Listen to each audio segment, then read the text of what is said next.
तो दोस्तों हम एक बार फिर से आ चुके हैं आपके लिए 150 मोस्ट वायरल और दमदार डिफरेंट बॉयज प्रॉम्प्ट्स लेकर। ये सभी प्रॉम्प्ट्स आपको जरूर पसंद आएंगे क्योंकि हर एक प्रॉम्प्ट पिछले वाले से भी ज्यादा यूनिक और पावरफुल है। सबसे पहले स्क्रीन पर दिख रहे सभी प्रॉम्प्ट्स के एक एक करके स्क्रीनशॉट ले लो, क्योंकि वीडियो के अंत में हम बताएंगे कि इन प्रॉम्प्ट्स को कैसे कॉपी करना है और उनसे अपनी फोटो कैसे बनानी है। वीडियो पूरा देखने के बाद डिस्क्रिप्शन में दिए गए व्हाट्सएप चैनल लिंक पर क्लिक करके चैनल ज्वाइन कर लेना, क्योंकि वहां ऐसे ही और भी ज़बरदस्त प्रॉम्प्ट्स मिलते रहते हैं।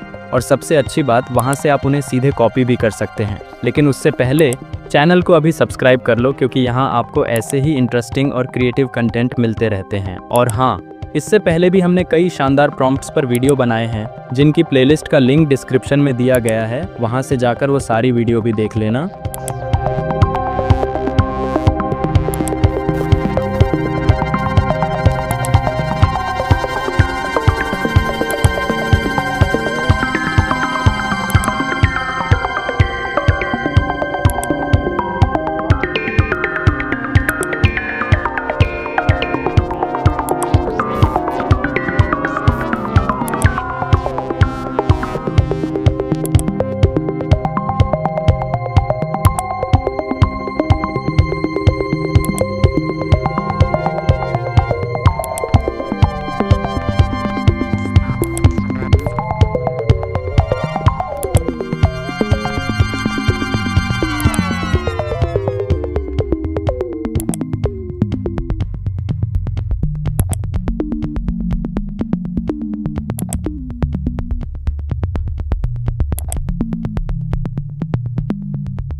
अब आइए इन प्रॉम्प्ट से फोटो बनाना सीखते हैं। सबसे पहले गैलरी में से किसी एक स्क्रीनशॉट को ओपन करो, फिर नीचे गूगल लेंस लिखा होगा या उसका आइकन दिखेगा, उस पर क्लिक करो। अब ऐसा इंटरफेस खुलेगा। यहाँ से टेक्स्ट पे कहीं भी क्लिक करके पूरा प्रॉम्प्ट सेलेक्ट कर लो, फिर कॉपी पर क्लिक कर दो, आपका प्रॉम्प्ट कॉपी हो जाएगा। इसके बाद प्ले स्टोर पर जाओ और गूगल जेमिनी ऐप सर्च करके डाउनलोड कर लो। ध्यान से इसका लोगो देख लो। डाउनलोड होने के बाद इसे ओपन करो, फिर नीचे प्लस पे क्लिक करो। उसके बाद गैलरी पे क्लिक करके अपना क्लियर फेस वाला फोटो अपलोड कर दो। अब आस्क जेमिनी पे क्लिक करो, फिर जो प्रॉम्प्ट आपने कॉपी किया था उसे पेस्ट करके सेंड कर दो। हमेशा क्लियर और नेचुरल फोटो ही अपलोड करो, तभी फेस अच्छे से मैच होगा। कुछ लोग फोटो को इतना एडिट कर देते हैं कि अपने घर वाले भी पहचान ना पाएं, तो ऐसे फोटो मत डालना, वरना फेस ठीक से मैच नहीं होगा। अब फोटो बनना स्टार्ट हो जाएगा, तब तक वीडियो को लाइक करो और चैनल को सब्सक्राइब कर लो। डिस्क्रिप्शन में दी गई प्लेलिस्ट का लिंक भी ज़रूर चेक करना, वहाँ तुम्हें और भी बहुत सारे प्रॉम्प्ट्स मिल जाएंगे। फाइनली जब फोटो बनकर तैयार हो जाए तो उस पर क्लिक करो और ऊपर बने डाउनलोड आइकन पर टैप करके उसे डाउनलोड कर लो।